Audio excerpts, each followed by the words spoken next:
जय श्री राम। शंखनाद में आपका स्वागत है।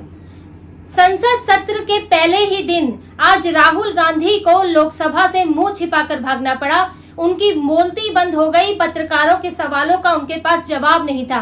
वो कम्युनिस्टों वाले लाल रंग की संविधान की कॉपी लेकर तो घूम रहे थे, लेकिन संविधान पर हमला करने वाली उनकी पार्टी, संविधान को कुचलने वाली उनकी पार्टी का उनके पास कोई जवाब नहीं था। पीएम मोदी ने सत्र के पहले दिन ही कांग्रेस और इंडी गठबंधन को आईना दिखा दिया कि जो संविधान चिल्ला रहे हैं और जो एनडीए को जनमत मिला है और जनमत के मुताबिक, संविधान के मुताबिक जो सरकार बना रहे हैं, उनको स्वीकार करने की बजाय जो संविधान चला रहे हैं, उन्होंने ही संविधान को कुचला है, संविधान की हत्या की है। इसीलिए पीएम मोदी ने कल 25 जून 1975 की 50वीं बरसी का मुद्दा उठाया।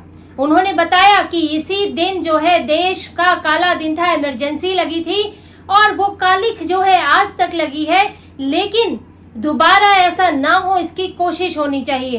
पीएम मोदी ने बताया कि उस 50वीं बरसी 1975 की इमरजेंसी जो इंदिरा गांधी ने लगाई, उस इमरजेंसी को नकारते हुए आज तक लोकतंत्र जो है जिंदा है और उसे दोबारा नहीं दोहराया जाएगा, इसका संकल्प लिया जाएगा।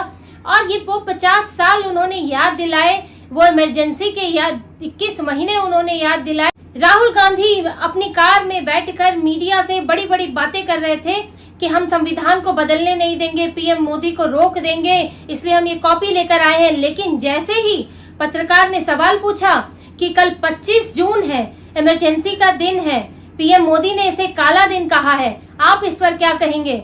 राहुल गांधी की बोलती बंद हो गई। अब एक खिसियानी सी मुस्कुराहट ले ली मुंह पर और अपनी गाड़ी का दरवाजा बंद किया, संविधान की कॉपी दिखाई और भाग गए। एक शब्द उनके मुंह से नहीं निकला। ना उन्होंने पीएम मोदी की बात को खारिज किया, ना वो उस बात को स्वीकार कर पाए और खिसियानी बिल्ली की तरह मुस्कुराकर जबरदस्ती की मुस्कुराहट लेकर निकल गए, क्योंकि उसके अलावा उनके पास विकल्प नहीं है। कांग्रेस के इतने पाप हैं कि राहुल गांधी नहीं धो सकते हैं उन पापों को। हाँ, स्वीकार करके माफी जरूर मांग सकते हैं, लेकिन युवराज माफी मांगे तो मांगे कैसे? देश की फर्स्ट फैमिली के वो बेटे हैं, वो तो अपने आप को राजा समझते हैं, तो वो माफी तो मांग नहीं सकते।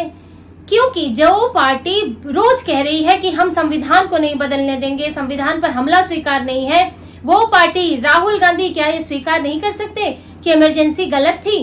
अगर वो आज कहते हैं कि अनकही इमरजेंसी लागू है, तो क्या उन्हें ये बात नहीं स्वीकार करनी चाहिए कि जब उनकी दादी ने कही हुई इमरजेंसी, दिखती हुई इमरजेंसी लगाई थी, असल में इमरजेंसी लागू कर दी थी, तो उस इमरजेंसी को क्या वो गलत नहीं बता सकते?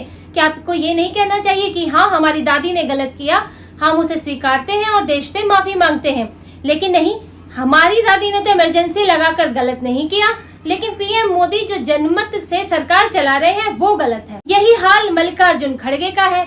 खड़गे जी जो है वो भी बड़े खुशी जो है अपना संविधान पर बोल रहे थे, अपनी लाल कॉपी पर बोल रहे थे, कम्युनिस्ट वाली लाल कॉपी पर वो भी बोल रहे थे। पर जैसे ही मीडिया वालों ने पूछा कि कल इमरजेंसी को 50 बरस हो जाएंगे, पीएम मोदी इसे काला दिन कह रहे हैं, तो खड़गे जी जो है बिदक गए, बोलने लगे, अरे इन्होंने तो अनकही इमरजेंसी खुद लगा रखी है, क्यों आप बार बार पुरानी बातें उठाते हैं? कितनी बार ये बार बार पुरानी बातें उठाएंगे? अपनी गलतियां तो इनको पुरानी लगती हैं, क्या इनके उसे पुरानी हो कह देने से क्या वो सही हो जाएगा? जब इमरजेंसी में पत्रकारों पर, नेताओं पर, आम जनता पर जो अत्याचार किए गए, जो उनके अधिकार छीने गए, क्या वो पुराना हो जाएगा? क्या आप उनको न्याय की बात नहीं कर सकते? क्या आप एक माफी नहीं मांग सकते अपनी दादी के लिए कि उन्होंने गलत किया था? दादी ने जो अच्छे काम किए थे आप उनकी तो तारीफ बढ़ चढ़ के करते हैं, कई बार करते हैं। आज तक नेहरू इंदिरा के नाम पर ही वोट मांगते हैं, क्योंकि राहुल गांधी ने तो अपने जीवन में कुछ बढ़िया किया नहीं है सिवाय गांधी परिवार में पैदा होने के। तो इनकी उपलब्धियों को तो तुम गिना के आज वोट मांगते हो, लेकिन क्या उनकी गलतियों को स्वीकार करते हुए, बड़प्पन दिखाते हुए आप माफी नहीं मांग सकते? और यही संविधान की बात करते हुए आप पीएम मोदी को टारगेट करते हो, पीएम मोदी को निशाना बनाते हो। और यही जो इनके आसपास छोटी मोटी पार्टियां हैं, सपा, राजद, ये कहां से निकली है? इमरजेंसी के दौरान हुए आंदोलनों से मुलायम सिंह यादव, लालू प्रसाद यादव, ये नेता इमरजेंसी का विरोध करते हुए सत्ता में आए और आगे बढ़े, और आज ये लोग उसी कांग्रेस के साथ खड़े हुए। कोई इनसे सवाल पूछे कि जिस इमरजेंसी का विरोध तुम्हारे पापाओं ने किया था, तुम्हारे पिताओं ने किया था, अखिलेश यादव तेजस्वी से कोई पूछे क्या आज आप कल 50वीं बरसी पर उस इमरजेंसी का विरोध करेंगे?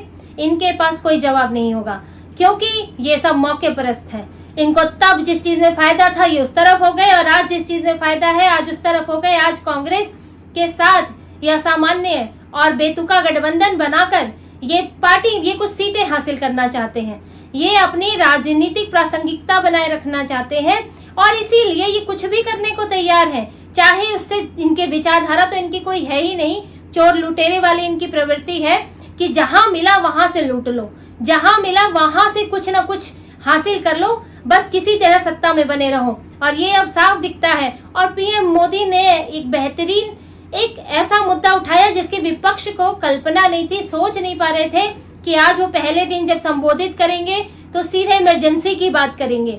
और पीएम मोदी ने इनको आईना दिखा दिया और इनके पास अब कोई जवाब नहीं है, अपने कुकर्मों का कोई जवाब देने लायक अब ये बचे नहीं है। और इसीलिए आप देखेंगे कि कांग्रेस के नेता और राहुल गांधी इस सवाल पर, इमरजेंसी के सवाल पर मुंह छिपाकर भागने लगे हैं। और ये तो बस शुरुआत है, अभी तो सेशन की शुरुआत ही हुई है, सत्र का पहला दिन है। हंगामा तो इनका पिछली बार भी चला था, उससे पिछली बार भी चला था। 5 साल के कार्यकाल में ये लोग सत्र के दौरान तो कुछ काम करते नहीं थे, वॉकआउट या फिर हंगामा के अलावा कुछ किया नहीं। आगे भी इन लोगों का यही काम रहने वाला है, चाहे संख्या इनकी कम है ज्यादा है, इनका काम तो हंगामा करना ही है। लेकिन पीएम मोदी अभी इनके लिए उनके पिटारे में क्या क्या है, पहले दिन तो उन्होंने मजा चखा ही दिया है, आगे उनके पिटारे में क्या क्या है और राहुल गांधी को कितनी बार मुंह छुपा के भागना पड़ता है, आप देखते रहिए। तो इसी तरह की और खबरें और विश्लेषण आपके लिए लाते रहेंगे। कृपया जुड़े रहिए, सब्सक्राइब कीजिए, कमेंट कीजिए। जय श्री राम, बहुत बहुत धन्यवाद।